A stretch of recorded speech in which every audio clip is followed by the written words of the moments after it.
நான் ஒரு WhatsApp status தான் வச்சேன். ஆனால் என் ஸ்டேட்டஸே போயிடுச்சு.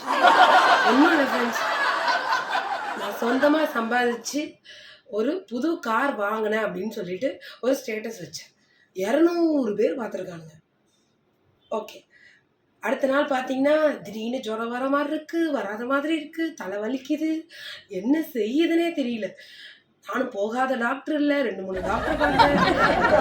அவங்களும் ஒன்றும் இல்லை அப்படின்றாங்க. ஆனால் டேப்லெட் கொடுக்குறாங்க, சரியாக போயிடும் அப்படின்றாங்க. ஆனால் சரியாக போக மாட்டேது. ஜுரம் வர மாதிரி இருக்குது, வர மாட்டேங்குது, எதனால தலைவலிக்குதுன்னே தெரியல, வலிக்குது, என்ன பண்ணாலும் சரியாக மாட்டேங்குது.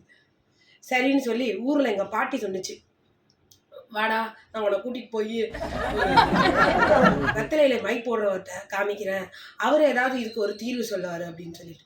சரின்னு அவரை போய் பார்த்தோம். சரி, நீங்கள் என்ன பண்ணீங்க? ஸ்டேட்டஸ் போட்டேன் ஐயா, அதுக்கப்புறம் இப்படி நடந்துருச்சு. என்ன ஸ்டேட்டஸ் போட்டீங்க? சொந்தமாக சம்பாதிச்சு ஒரு புது கார் வாங்கியிருக்கேன்னு போட்டேன்.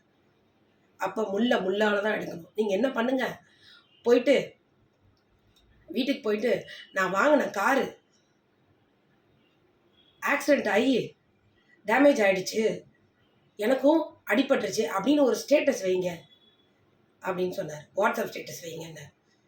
ஏன்னா முள்ளால் தான் எடுக்க முடியுமா. சரின்னு நானும் வச்சேன். உடனே எல்லாமே சரியாக போயிடுச்சு. நான் ரொம்ப சந்தோஷமாக ஆகிட்டேன்.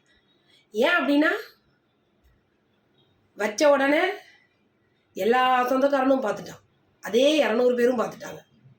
200 பேர்னா 200 பேர் நம்ம சொந்தக்காரங்களும் இல்லை, ஒரு 50 பேர் நம்ம சொந்தக்காரங்க இருப்பாங்க. அவங்க 50 பேரும் பார்த்துட்டாங்க. உடனே என் பிரச்சனை எல்லாம் சரியாயிடுச்சு.